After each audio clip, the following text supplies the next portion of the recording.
gracia no se puede ganar, es don que Dios quiso entregar.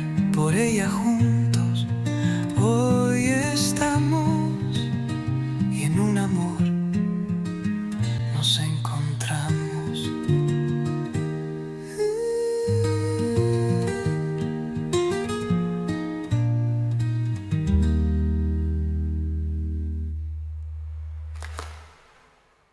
Hermanos, les animamos a no desmayar, en el tema de conocer más al Señor.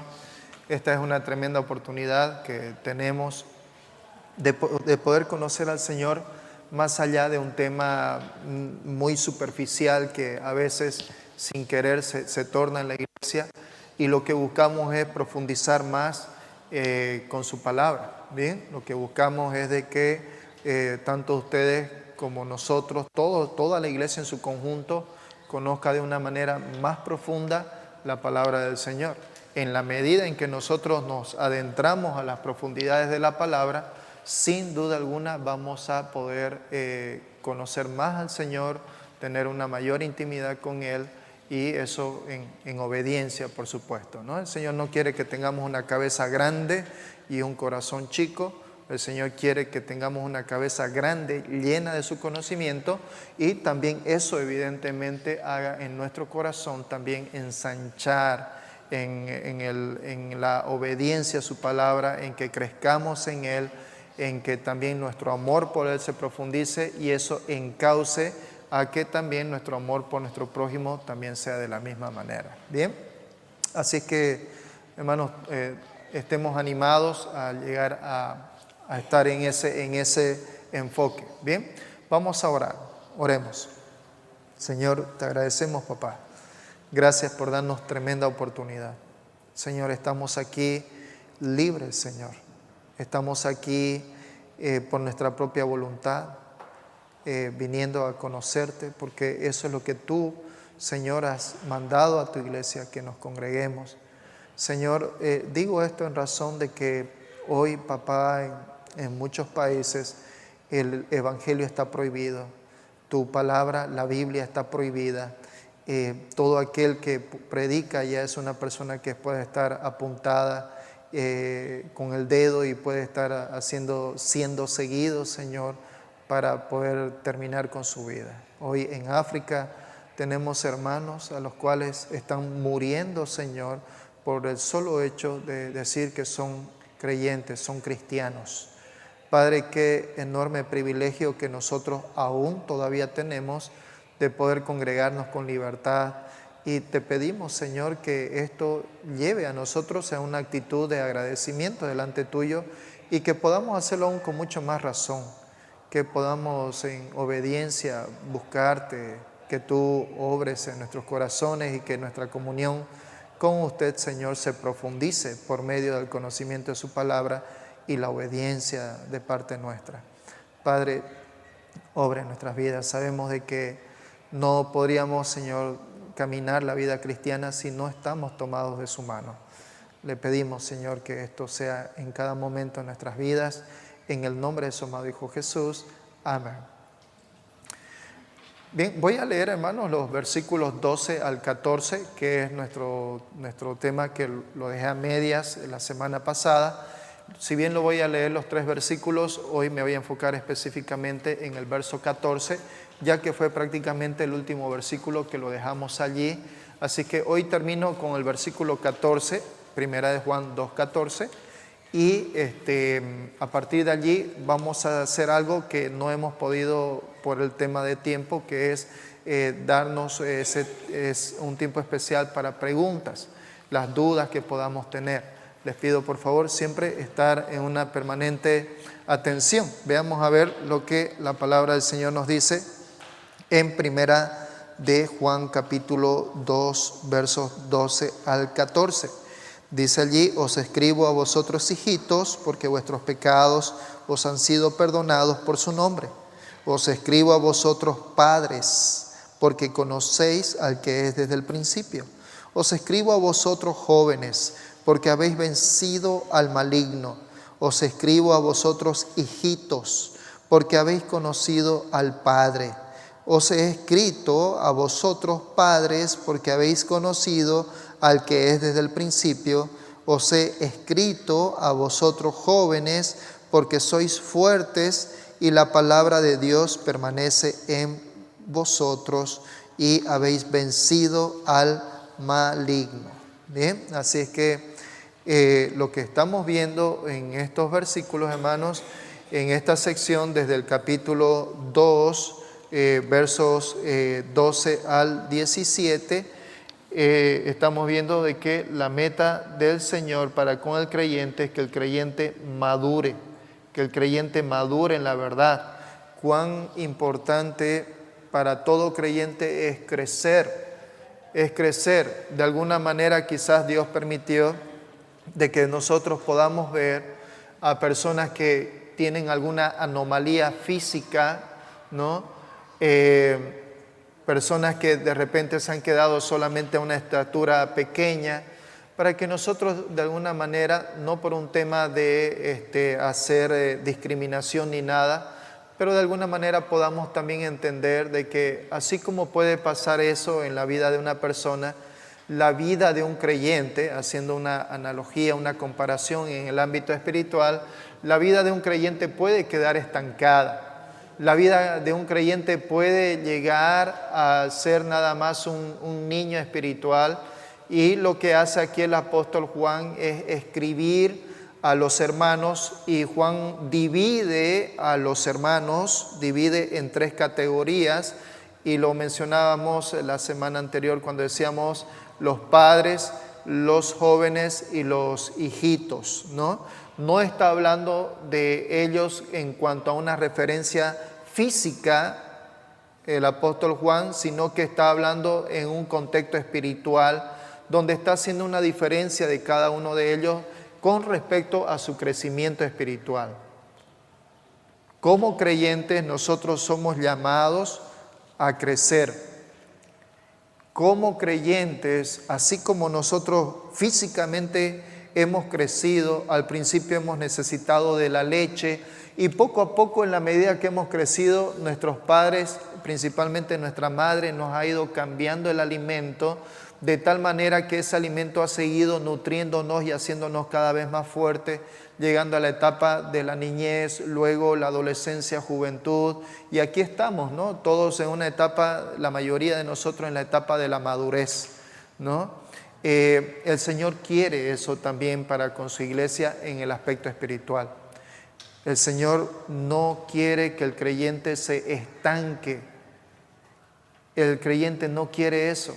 Y cuando nosotros nos vamos allí al libro de Hebreos, el autor anónimo a los Hebreos dice en un tono de exhortación y en cierta medida como de un poco de dolor, el escritor dice: hermanos, habiendo ya ustedes sido ya maestros, por el tiempo que ustedes ya llevan como creyentes, en el tiempo que ustedes ya están con el Señor, ya muchos de ustedes deberían de ser maestros, pero aún lastimosamente tienen necesidad de la leche. Tienen necesidad de la leche. Dando a entender de que lastimosamente los hermanos aún todavía seguían en esas luchas, en sus luchas, tal vez en esas luchas primarias, en el cambio que el Señor en algún momento hizo en sus vidas, en esa transformación en sus vidas, donde ellos estuvieron en ese cambio y en ese disfrutar de la comunión con el Señor. Poco a poco los problemas, poco a poco las situaciones de la vida, poco a poco los anhelos de este mundo de querer tener cosas, y todo eso llevó a que el creyente deje de depender de Dios y buscar en sí lo que él considera lo más importante para él, donde aún siendo hijo de Dios sigue teniendo esas luchas, ¿no? Sigue teniendo esas luchas que aún tal vez tenía cuando no era probablemente creyente, ¿no? Así que es una tremenda exhortación lo que el escritor a los hebreos hace a la iglesia. Y hermanos, nosotros tenemos que tomarlo esto con bastante seriedad, pero ahora yéndonos un poquito más en tema, vamos a enfocarnos en el versículo 14. Entremos un poquito más allí en el tema, porque hoy nuestro verso de estudio es el verso 14. Dice allí: os he escrito a vosotros, padres, porque habéis conocido al que es desde el principio. Os he escrito a vosotros, jóvenes, porque sois fuertes y la palabra de Dios permanece en vosotros y habéis vencido al maligno. Durante estos 3 versículos, el apóstol Juan está dirigiéndose a estos 3 tipos de hermanos, 3 tipos de hermanos bajo la perspectiva de crecimiento espiritual. Y aquí, en el verso 14, el apóstol Juan amplía su mensaje a los padres y a los jóvenes, ¿no? Dice allí: os he escrito a vosotros, padres, porque habéis conocido al que es desde el principio, ¿no? Juan volvió entonces su atención a los padres, aquellos creyentes espiritualmente maduros, cuya fe está anclada en un conocimiento profundo y práctico de Dios. Un creyente maduro es un creyente que camina con el Señor, que conoce cada día al Señor, que adora al Señor, que busca al Señor, que obedece al Señor, ¿no? Que en su caminar tiene esas experiencias íntimas con el Señor, ¿no?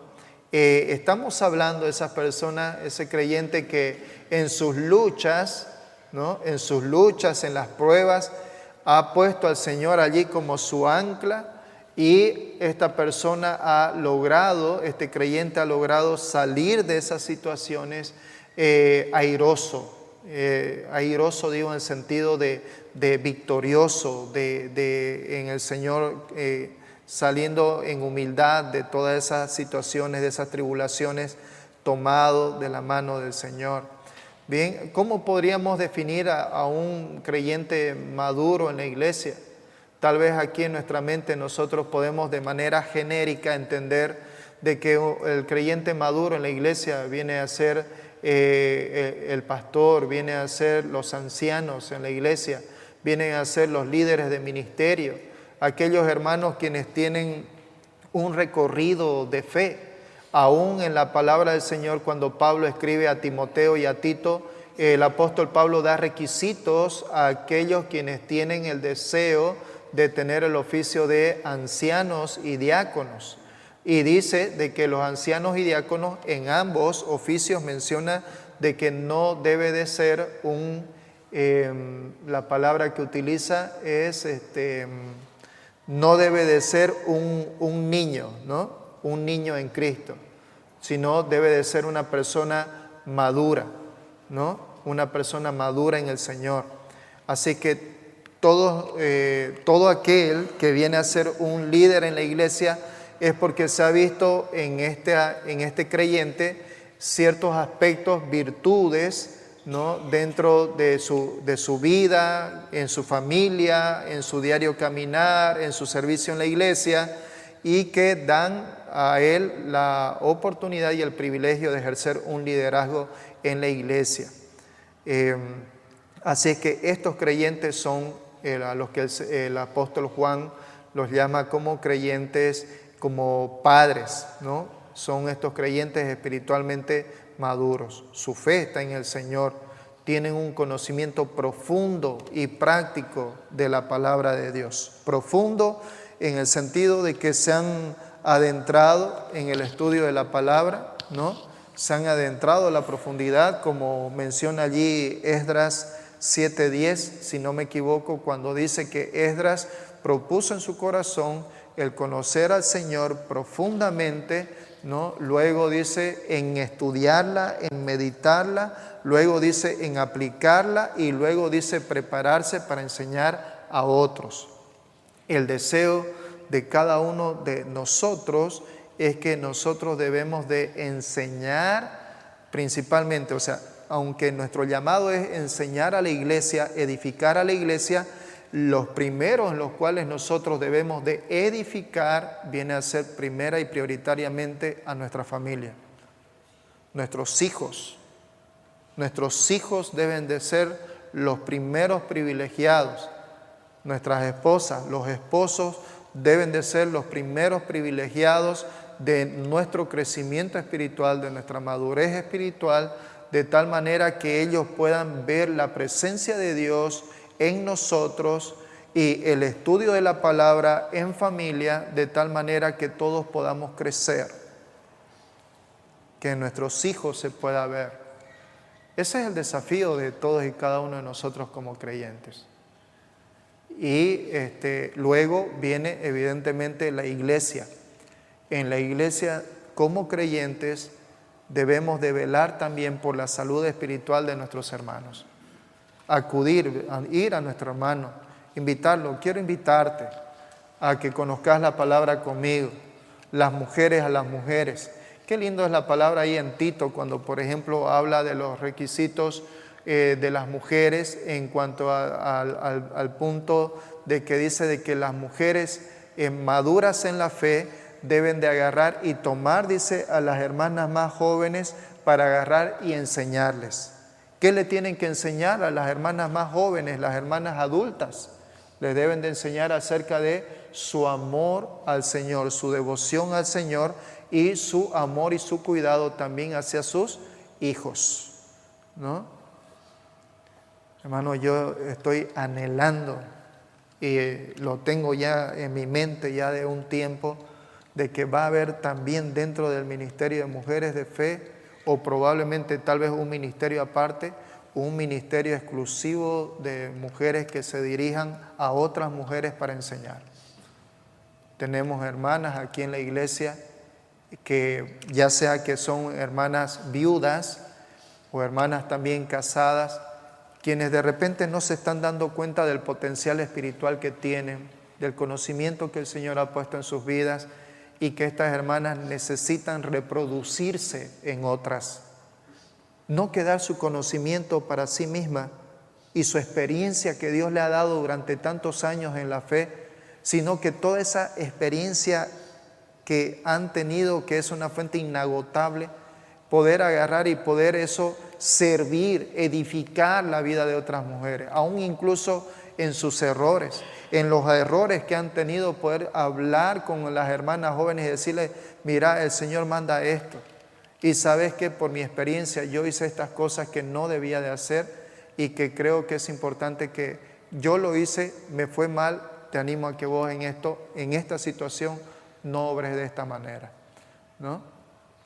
Hermanos, hay una fuente de riqueza inagotable cuando los hermanos dejamos de mirarnos a nosotros mismos, dejamos de estar ensimismados hacia nosotros mismos y empezamos a ver al Señor desde la perspectiva que Él quiere, desde la perspectiva en la cual nos enfocamos y miramos hacia las necesidades de los hermanos y entendemos de que ello debe ser más prioritario que lo nuestro.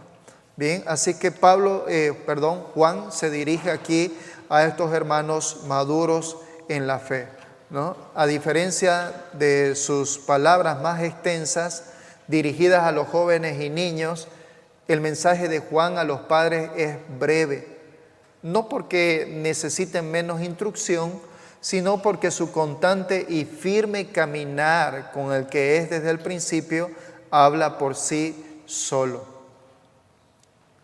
Bueno, ¿qué estamos haciendo nosotros de manera intencional para crecer?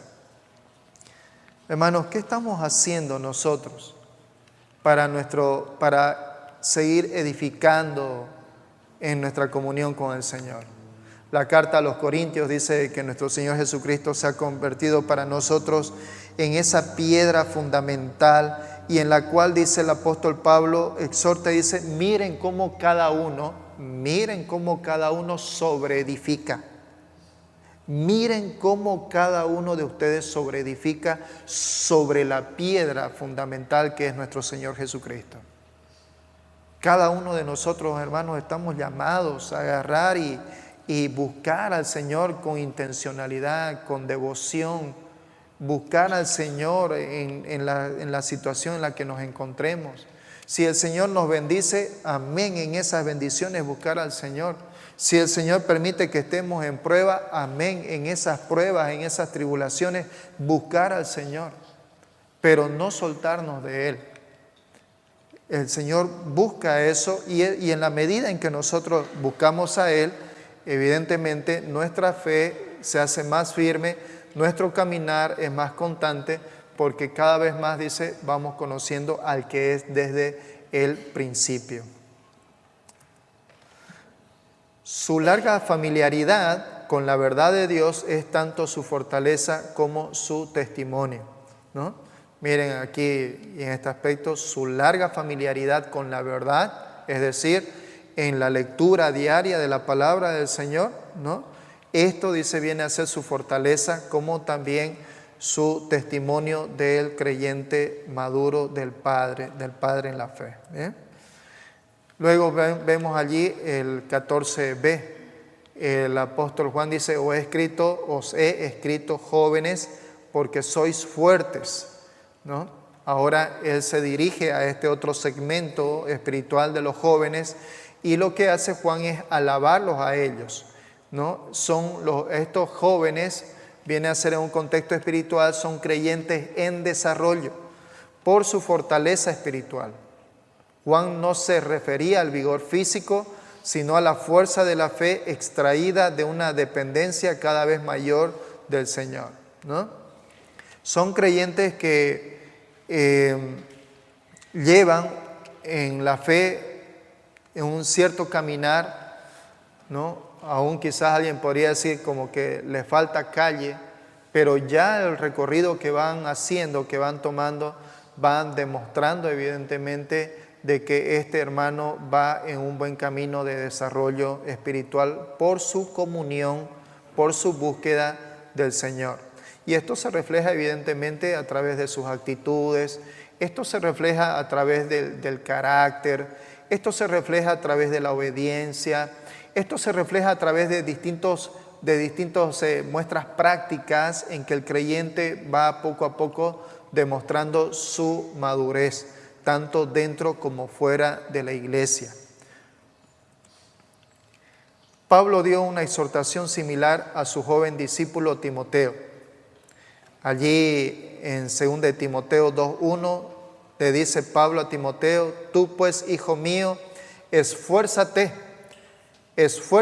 en la gracia que es en Cristo Jesús. Así como Pablo, un padre espiritual, animó a Timoteo a mantenerse firme en la gracia, Juan reconoció a estos jóvenes creyentes por hacer lo mismo. Ese caminar que tuvo el apóstol Pablo con su hijo amado Timoteo, ¿no? Si nosotros agarramos y nos vamos a hacer un estudio exhaustivo de la vida de Timoteo, podemos ver claramente de que Timoteo fue no solamente que él vino a ser un hijo de Dios por medio de que Dios usó a su madre y a su abuela, sino que ya en esta oportunidad, teniendo a Pablo como su padre espiritual, Timoteo creció realmente a pasos agigantados. ¿Cómo fue de que Timoteo creció a pasos agigantados? Porque Timoteo estuvo no solamente en la lectura de la palabra, sino también en la permanente práctica. Timoteo acompañó a Pablo en todo lugar, donde Pablo fue comunidad tras comunidad, hablando la palabra del Señor. Quien Pablo siempre tuvo allí a su lado fue a su hijo amado, a Timoteo. Así que Pablo, en esa oportunidad, escribiendo a Timoteo, le dice, hijo mío, esfuérzate en la gracia que es en Cristo Jesús. Y por supuesto, cuando hablamos de esta palabra, esfuérzate, estamos hablando evidentemente de una actitud que requiere acción. Estamos hablando de una actitud que requiere diligencia. Estamos hablando de una actitud que requiere, valga la redundancia, requiere esfuerzo, requiere estar allí una y otra vez, esforzarse. En estos días pasados estuve yo recordando mi origen, ¿no? Como cuando mi padre empezó con el camión llevando material, a mí me tocaba acompañar a mi padre y ayudarle, ¿no? Muchas veces levantándome con él a las 5 de la mañana para ir con el camión. Teníamos que ir al río, se tenía que cargar la volqueta y luego teníamos que ir y descargarlo, ¿no? Y entonces esas paleadas requerían esfuerzo, ¿no? Y en estos días pasados volví a recordar eso, ¿no? Mi padre siempre, en este caso, haciéndonos un favor a la iglesia allí, ¿no? Cobrándonos poco, venía con el camión y como ustedes saben la construcción que estamos haciendo allí, aquí en la iglesia, así que todo ese cascote, todo eso, allí necesitaban ayuda, ¿no? Así que, bueno, a ponerme, ¿no? A ceñirme, ropa de trabajo y empezar también, ¿no? Y mientras yo agarraba y paleaba, ¿no? Yo mismo recordaba, yo mismo me daba cuenta que ya no estoy en mis tiempos de joven, ¿no? En mis tiempos de joven que quizás me era más fácil, menos pesado. Pero mientras lo iba haciendo, iba agradeciendo al Señor de que el Señor me recordaba de dónde venía, ¿no? Mi origen de estar allí con la pala cargando, ¿no? Y allí me tenía una vez y otra vez me tenía que a mí mismo, mientras iba cargando, a mí mismo yo me decía, tengo que forzarme, tengo que dejar de lado el cansancio, no enfocarme en el cansancio, sino tengo que estar diligente, ¿no? Y palear una y otra vez, por momentos 1 minuto de descanso, aire y luego otra vez seguir de nuevo porque todo lo que había ahí tenía que agarrar y ponerse al camión. Entonces, o sea, un enfoque permanente, ¿no? Un enfoque permanente. Y así como nosotros estamos enfocados en lo que tenemos que hacer, quienes estamos en el área administrativa tenemos nuestros documentos así que tenemos que agarrar y dar holgura, tenemos que ser bastante prácticos y tenemos que revisar y tenemos que observar, entregar, que vuelvan a pasar, que vuelvan a revisar, tenemos que ser como un aspecto de que estamos permanentemente nosotros siendo ¿cómo se podría decir esta palabra? De un apoyo en el cual toda la documentación tiene que quedar en orden, ¿no? Tiene que quedar bien, que no haya ninguna observación. Y esto es con diligencia, ¿no? Uno tiene que estar enfocado, ¿no? Quienes hacen la limpieza tienen que estar enfocados, tienen que todo dejarlo limpio, ¿no? Cada persona que tiene su área sabe que tiene que estar enfocado para terminar la obra. En el aspecto espiritual también debemos de entender que nosotros también necesitamos estar enfocados en nuestro crecimiento espiritual. El crecimiento espiritual, hermano, no viene por inercia. Y quizás esto es lo que debemos de tomar como un principio. El crecimiento espiritual no viene por inercia. El crecimiento espiritual viene por esfuerzo. Esfuérzate, le dijo el apóstol Pablo, esfuérzate en la gracia que es en Cristo Jesús. Esfuérzate. Y como creyentes, hermanos, nosotros tenemos que esforzarnos. Eso es lo que el Señor quiere con sus hijos. La fuerza espiritual nunca viene de nosotros, viene solo de Dios. Por lo demás, hermanos míos, fortaleceos en el Señor y en el poder de su fuerza, ¿no? Esto no quiere decir de que nosotros no tengamos que dar nada para este proceso. Por supuesto que lo damos. Por supuesto que sí. Requiere un esfuerzo del creyente en su determinación en querer hacerlo, en querer lograrlo, en querer ser un creyente maduro. Pero por supuesto sabemos que si solamente dependemos de nuestras propias fuerzas, esto no sirve de nada. Si el creyente quiere servir a Dios por su propio esfuerzo, lastimosamente el creyente no va a poder lograrlo. El creyente necesita, por un lado, tener determinación y esforzarse, pero también necesita entender que del otro lado es Dios, justamente es Dios quien nos agarra y nos sostiene en todo ese proceso. Es solamente la gracia de Dios quien agarra y que nos da ese poder para que nosotros podamos continuar. Pero el Señor requiere de nosotros fe, el Señor requiere de nosotros determinación. ¿Qué nos dice allí Efesios capítulo 6, verso 10? Por lo demás, hermanos, míos, fortaleceos en el Señor y en el poder de su fuerza. Así es. Su fuerza, la fuerza del Señor como la nuestra, es el resultado de permanecer en Él, ¿no? Y esto es súper importante. La fuerza del Señor como la nuestra es el resultado de permanecer en Él. Esto no quiere decir de que el creyente, el crecimiento espiritual viene con esfuerzo del creyente. El creyente necesita esforzarse, pero el creyente también entiende de que con sus fuerzas no es suficiente, sino solo la gracia de Dios en él es lo que va a permitir su crecimiento. Porque si solamente fueran por las fuerzas del creyente, hermano, estaríamos llegando a un legalismo. Yo puedo y vos no podés. Es que vos no podés porque vos no te has esforzado como yo. No, el Señor no quiere en el creyente legalismo. El Señor, cuando un creyente crece en el Señor, el creyente crece en humildad también, porque entiende de que aunque ha puesto esfuerzo, lo más significativo de esto es que Dios ha sostenido en todo momento. Por tanto, el creyente cuando crece espiritualmente, también de manera progresiva, también crece su humildad. Así que, hermano, animémonos en todo momento a crecer. El verso 14c nos dice: os he escrito a vosotros jóvenes, porque la palabra de Dios permanece en vosotros. La victoria sobre nuestro enemigo, el enemigo de los creyentes que están creciendo en madurez, tiene su raíz, que es en la verdad de las Escrituras, que echa raíces en sus vidas. Primera de Timoteo 4:6. Si esto enseñas a los hermanos, serás buen ministro de Jesucristo, nutrido con las palabras de la fe y de la buena doctrina que has seguido. En este aspecto, hermanos, nuevamente para nosotros es la reflexión de la lectura de la palabra del Señor. Muchas veces tenemos que preguntarnos por qué los creyentes no leen la Biblia. Hoy en día,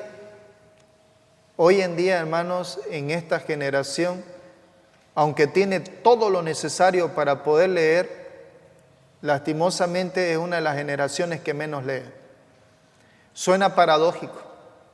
Es paradójico ver de que aunque en esta generación las personas tienen todas las posibilidades de poder crecer en la palabra de Dios, en realidad es la generación que menos está teniendo la intención de hacerlo.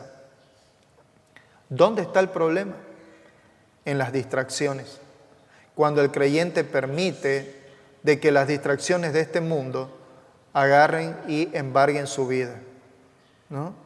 Todas aquellas cosas que tenemos a disposición, empezando desde la tecnología en nuestras manos. Hermanos, necesitamos realmente crecer.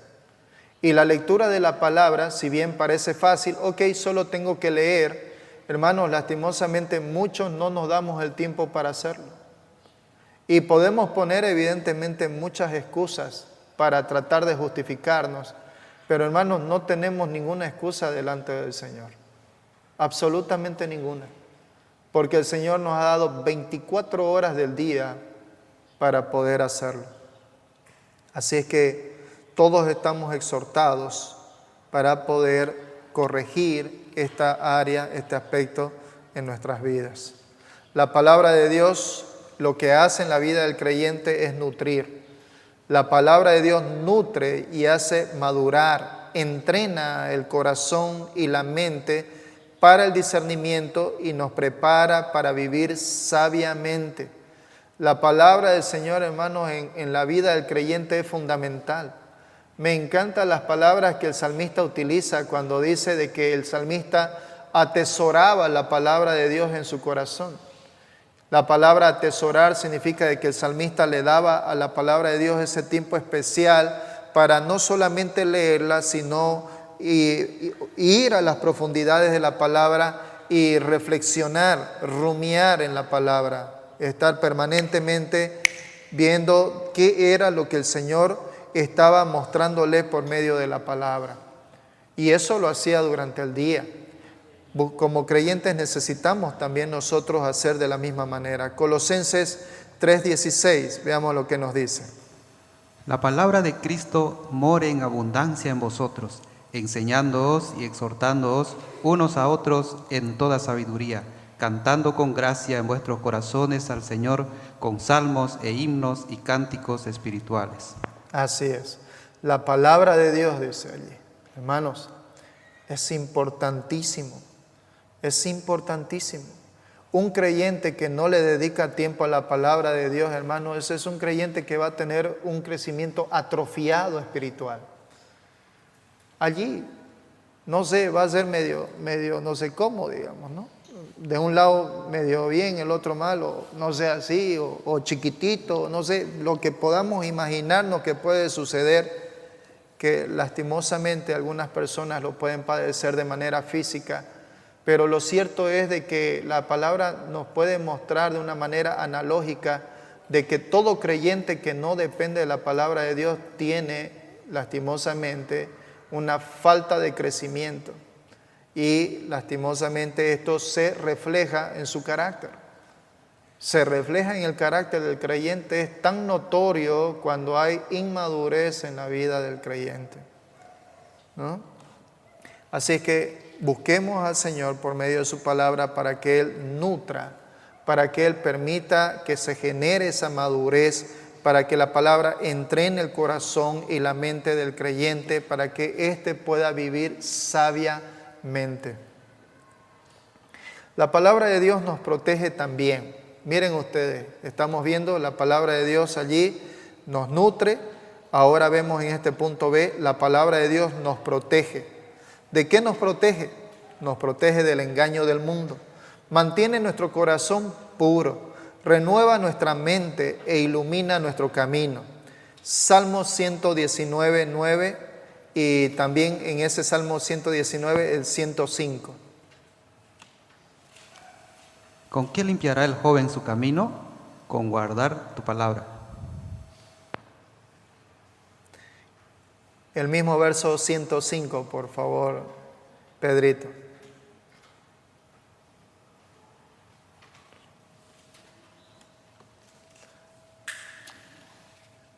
Si no, también allí Romanos 12:2. No os conforméis a este siglo, sino transformaos por medio de la renovación de vuestro entendimiento, para que comprobéis cuál sea la buena voluntad de Dios, agradable y perfecta. Bien, allí vemos en Romanos, dice, no os conforméis, ¿no? No os conforméis a este siglo, sino transformaos por medio de la renovación de vuestro entendimiento, para que comprobéis cuál es la buena voluntad de Dios, que es agradable y es perfecta. Así que por medio de la palabra el Señor renueva nuestra mente. Por medio de la palabra el Señor nos renueva nuestro corazón. Por medio de la palabra el Señor podemos nosotros mirarnos a través del espejo de la palabra, donde por este lado yo me miro tal cual soy y por el otro lado el Señor quiere de que yo sea a la imagen de lo que Él quiere en su palabra. Aquí me muestra lo que Él quiere que yo sea y por este lado aquí yo estoy en mis pecados, en mi vida, pero que yo puedo, no por mi poder personal, sino que yo puedo por el poder de Él que está en mí, por medio de su Espíritu Santo. Él puede cambiarme, Él puede transformarme en la medida en que yo permito que Él lo haga en mi vida. Hermano, ¿cuántas veces nos hemos sentido nosotros exhortados por la misma palabra? ¿Cuántas veces nosotros hemos agarrado la palabra y nos hemos puesto allí en una lectura tranquila, en una lectura en querer profundizar y lo hemos leído y al final de la palabra en lo único que hemos terminado, hermano, es poner allí en agacharnos y pedirle al Señor que nos perdone porque no estamos en ese nivel de madurez y que queremos y que anhelamos que Él transforme estas áreas de nuestra vida. Cuando agarramos y en humildad le decimos, Señor, perdóname porque no estoy yendo conforme aquí tu palabra me dice, Señor, cámbiame, Señor, transfórmame. Y en esa actitud el Señor empieza a obrar en nosotros, porque nos muestra nuestra condición, porque nos muestra, nos estruja en las actitudes inmaduras que tenemos y nos llama a corregir aquellas cosas, nos llama a cambiar aquellas cosas donde agarramos y cuando ya Él hace, permitimos que haga esa obra en nuestras vidas, estamos en la capacidad de ir y de pedir perdón a un hermano, perdón a una hermana por algunas actitudes que hemos tenido o algunas acciones o alguna cosa, o yo mismo en cambios que yo sé que necesita de mi propia vida, dar esto que el Señor lo ajuste. Y eso es indudablemente por medio de su palabra en nosotros. Así es que la palabra de Dios nos nutre, que quiere decir que nos alimenta, la palabra de Dios nos protege, la palabra de Dios también nos dice de que justamente la palabra es la espada del Espíritu, ¿no? Efesios capítulo 6, verso 17. Y tomad el yelmo de la salvación y la espada del Espíritu, que es la palabra de Dios. Así es, ¿no? La palabra de Dios para nosotros es la espada del Espíritu con la cual nosotros podemos derrotar al enemigo. Podemos derrotar al enemigo con la palabra. Recordemos que allí Satanás tentó a nuestro Señor Jesús, ¿no? Si tú eres hijo de Dios, ¿no? Si tú eres hijo de Dios. Y nuestro Señor Jesús, ¿con qué fue que terminó con esas tentaciones? Simplemente escrito está. Escrito está. Escrito está. Fueron las palabras que nuestro Señor Jesús dijo a Satanás para salir libre de todas esas tentaciones. De la misma manera, nosotros como creyentes podemos derrotar a Satanás, que es nuestro gran enemigo. Pablo animó a Timoteo a que la palabra de Dios, que es inspirada por Dios y útil para enseñar, para redarguir, para corregir, para instruir en justicia, a fin de que el hombre de Dios sea perfecto, enteramente preparado para toda buena obra. Segunda de Timoteo 3, 16, 17, ¿no? La palabra de Dios está dada para nosotros, ¿no? Está dada, es inspirada. Lo primero que debemos de entender es de que la palabra de Dios es inspirada por el Espíritu Santo. No es una obra humana. Fueron más de 40 autores de diferentes periodos de tiempo en un lapso de casi 1500 años de diferencia, pero estos autores, aunque le escribieron en esos diferentes tiempos, en diferentes contextos, sin embargo, en toda la palabra hay una unidad. En toda la palabra hay una unidad. En toda la palabra hay una imagen, y esa imagen es la imagen de nuestro Señor Jesucristo, que está allí inmersa en cada uno de los libros de la palabra del Señor. Así que y el Señor nos ha llamado que a través de su palabra nosotros estemos preparados para toda buena obra. ¿Y qué propósito tiene de que el creyente haga toda buena obra? No es justamente de que el creyente se jacte de que él haya hecho esas buenas obras, sino que esas buenas obras vienen a glorificar a nuestro Señor. El propósito fundamental de Dios es que Dios quiere ser glorificado por medio de nuestras vidas. En la vida de usted, hermano y hermana, el Señor quiere ser glorificado en su vida. El fin último por el cual Dios creó todo lo que nosotros vemos y lo que no vemos, el fin último, el propósito fundamental por el cual Dios hizo todo, es para su gloria. Es para su gloria. Y usted y yo estamos para ello. Ya estamos casi en lo último. Juan 2:14 dice: os he escrito a vosotros jóvenes porque habéis vencido al maligno. Juan celebró la victoria ya lograda por estos creyentes maduros. El verbo habéis vencido apunta a un triunfo pasado con resultados continuos. Ellos han conquistado y esa victoria aún les define hoy en día, ¿no? Allí está el apóstol Juan escribiendo a estos jóvenes. ¿no? Jóvenes espirituales, ¿no? Jóvenes que en el pasado vencieron las tentaciones, las pruebas, y aún todavía esas victorias todavía permanecen, ¿no? Pero donde hay nuevamente nuevas situaciones, están listos para volver a triunfar, ¿no? Porque este triunfo viene del Señor.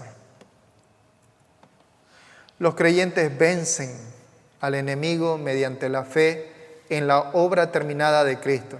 La victoria no es el futuro, la victoria ya está asegurada en Él.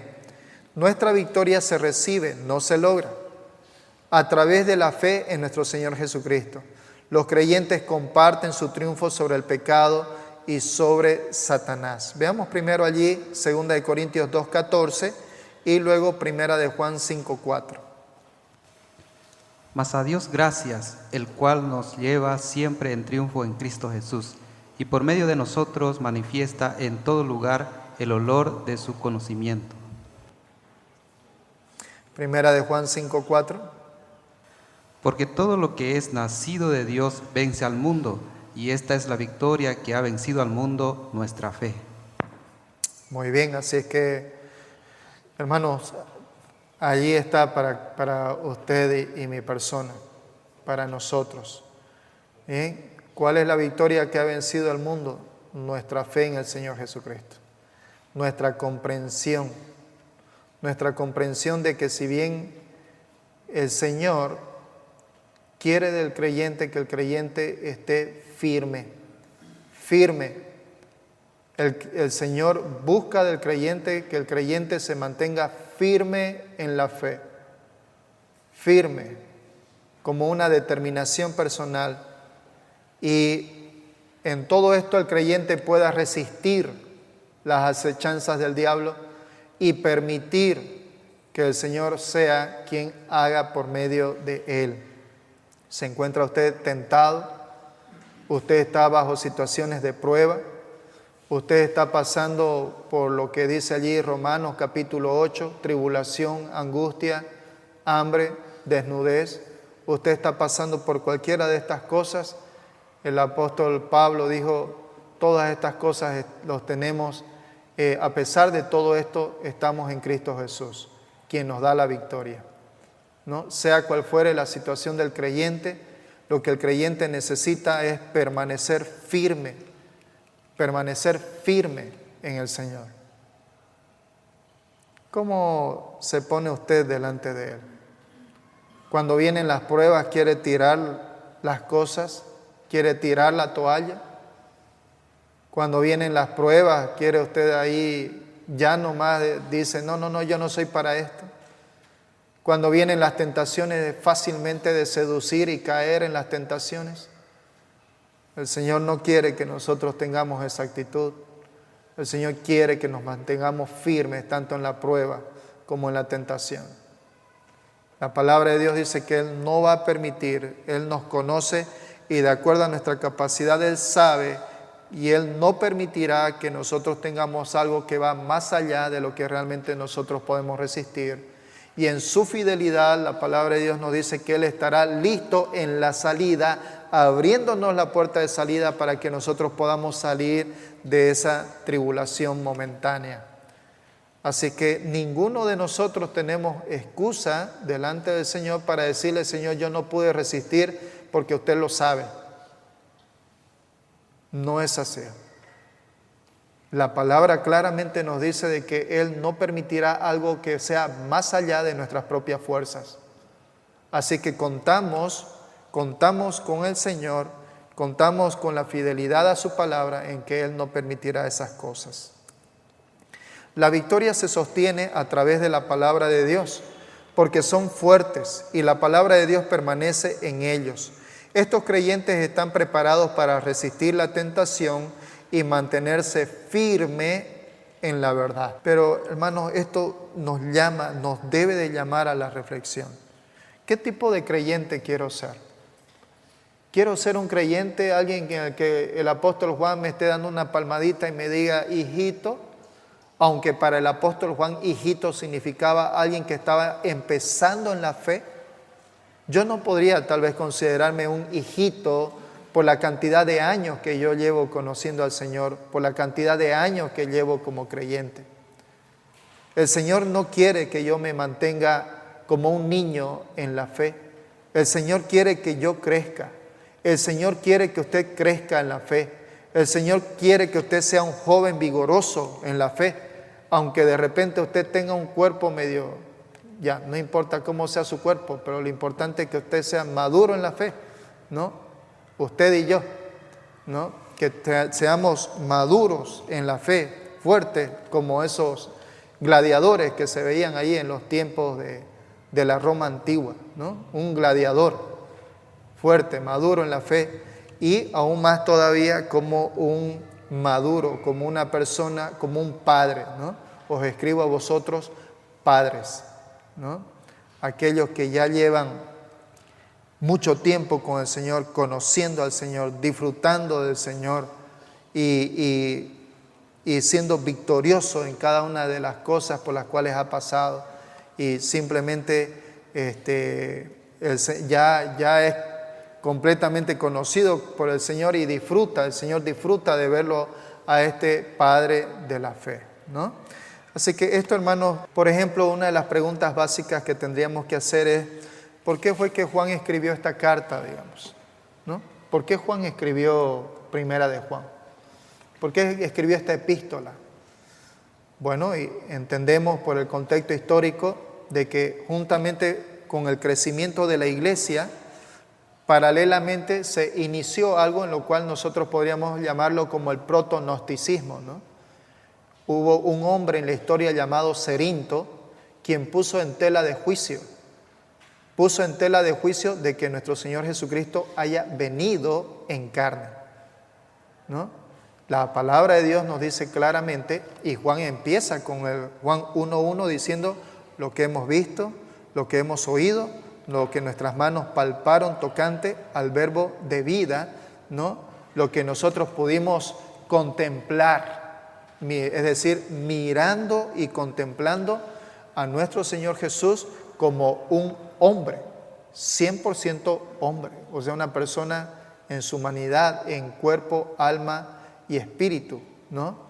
El apóstol Juan se vio en la necesidad de escribir esta primera epístola, llamando a los hermanos a que tengan cuidado con esta herejía que se estaba iniciando, que era la herejía del gnosticismo. Hoy se lo conoce como gnosticismo, ¿no?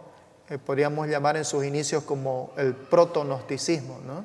Y con ello también vino el docetismo, ¿no? Que era una facción aún mucho más cruda que el mismo gnosticismo, ¿no?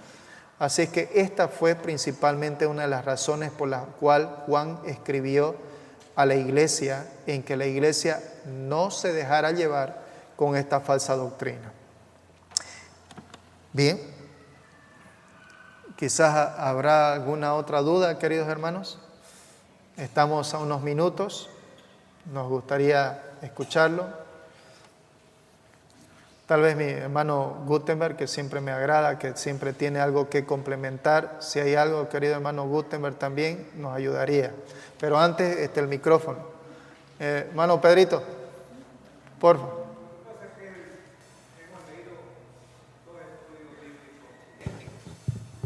O sea, el que yo leo es de Sabiduría para el Corazón y el que usted ha agarrado es el de M2, de otra parte de la iglesia que han estudiado estas cartas. Pero no hay mucha diferencia entre lo que usted ha expuesto y lo que nosotros estamos leyendo.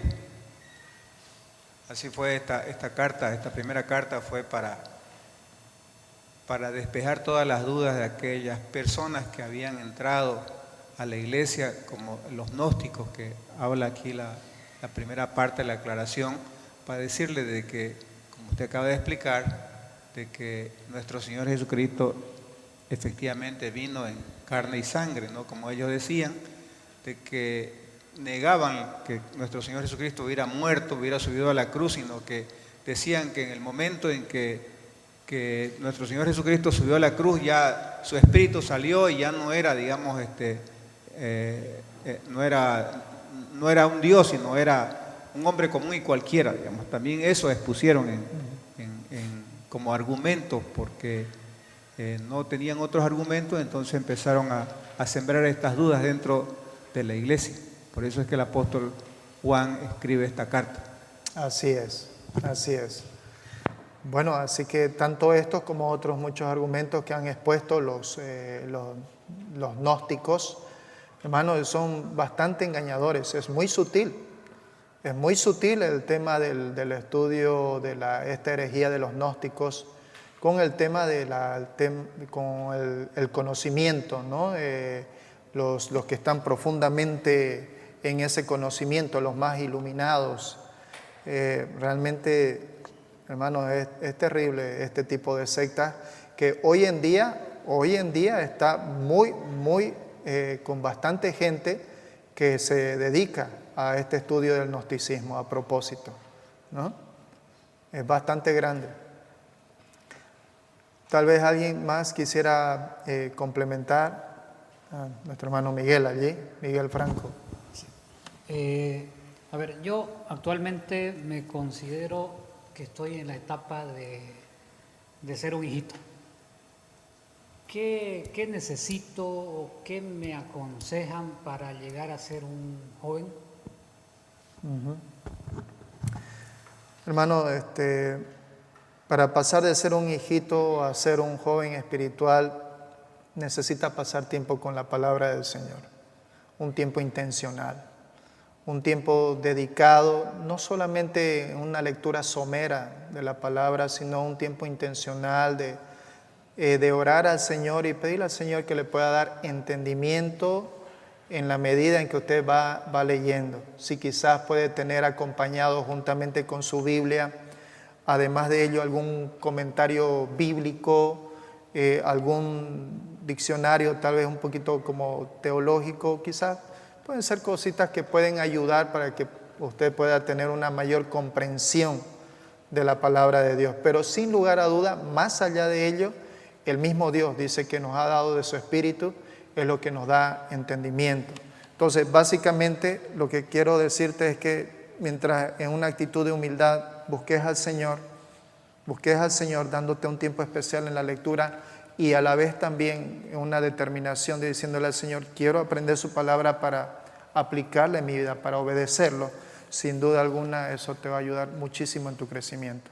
Porque no solamente se trata de conocer al Señor.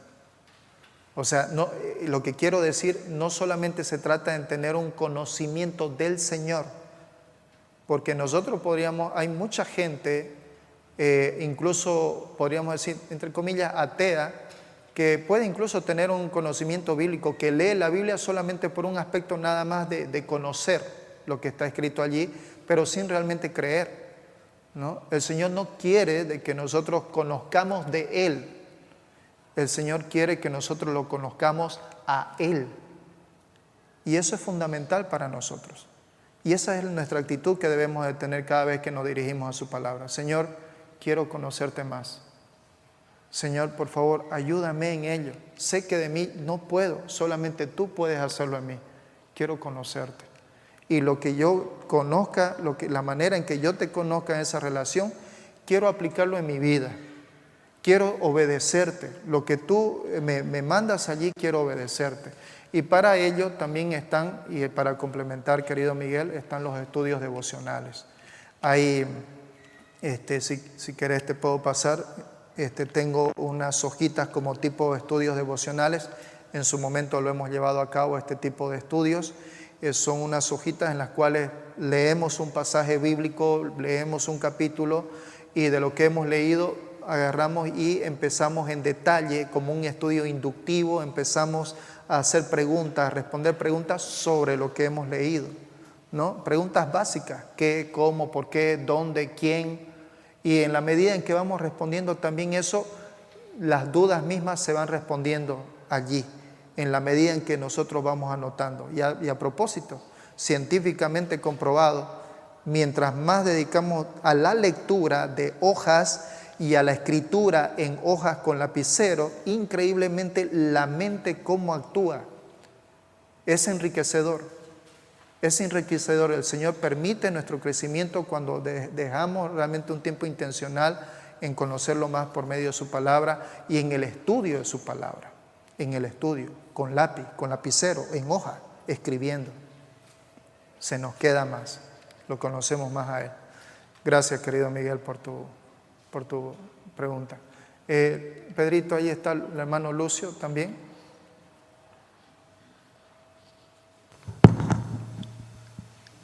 Quería también decirle algo a Miguel, que aparte, más allá de poder hacer un estudio y comprender lo que es la palabra del Señor, el hecho de poner en práctica lo que estás entendiendo en tu vida hace mucho más de lo que es el conocer la palabra.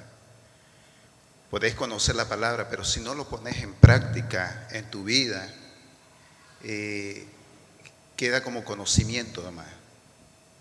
Y eso es lo que marca a cada creyente, a cada cristiano en una iglesia, es el poner en práctica la palabra de Dios.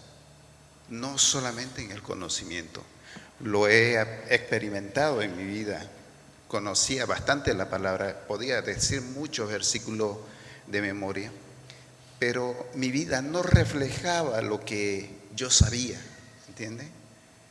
Entonces, creo que es muy importante que más allá de conocer la palabra, es ponerla en práctica para poder así llegar a lo que dice, ¿no?, que nosotros debemos ser como niños, de adquirir la leche y seguir como niño para seguir deseando la leche de la palabra del Señor, pero no llegar a hacer niñerías, porque eso también está, muchas veces decimos, no, debemos madurar, no ser niños, pero muchas veces nos vamos a ese lado y nos cruzamos de que todas nuestras cosas que hacemos y pensamos y decimos a veces se cruza más a la niñería, hacer berrinches como niños, ¿entienden? Entonces creo que un creyente, es muy importante que un creyente, más allá del conocimiento, es la práctica en su palabra. Así que, Miguel, te animo, más allá de comprender todo ello, la palabra es ponerla en práctica. Así es. Bueno, no debemos de olvidar en todo momento de que Dios, podríamos decir tal vez, no con un ánimo de rebajar al Señor, pero Dios es una persona. Él quiere relacionarse con nosotros y nosotros debemos de tener una actitud de querer relacionarnos con Él. Así como cuando nosotros nos hemos encamotado y queríamos estar todo el tiempo allí con ella. Todo el tiempo. Recuerde esos tiempos en que usted se encamotó. Darko sigue todavía en ese tiempo, no termina Darko, y eso es lo que me encanta de Darko, ¿no? Y cada uno de ustedes, hermanos, que debemos llegar a ese modelo de nuestro querido hermano Darko, enamorado, ¿no? Nosotros igual. Debemos de llevar esa aplicación de como cuando nos enamoramos y queremos pasar todo el tiempo con esa persona con quien amamos. El Señor es de la misma manera. El Señor quiere llevar una relación de intimidad con nosotros, y eso Él justamente lo hace por medio de su palabra, cuando estamos con Él. Bien, cuando Él nos habla por medio de su palabra y nosotros le hablamos por medio de la oración y, por supuesto, principalmente también a través de la obediencia. Bien, así que animémonos unos a otros en este sentido. Bien, vamos a orar. Amado Señor, gracias por tu palabra, gracias porque hasta aquí, Señor, estamos conociéndote un poco más. Te pido, papá, ayúdanos a conocerte. Tú eres un Dios relacional, tú quieres relacionarte con nosotros. Y eso, Señor, es por medio de tu palabra. No hay otra manera en que podamos conocerte, sino solo a través de ella. Te pido, papá, danos un tiempo, una cita como cuando David dijo, temprano yo te buscaré, de madrugada yo me levantaré y delante de ti esperaré. Señor, llévanos a eso, cada día a buscarte con intensidad, con devoción. Padre, te encomendamos que tengamos no solamente una mente llena de tu palabra, sino un corazón grande, lleno de tu amor. Y Padre, en obediencia, te lo pedimos en nombre de tu amado Hijo Jesús. Amén.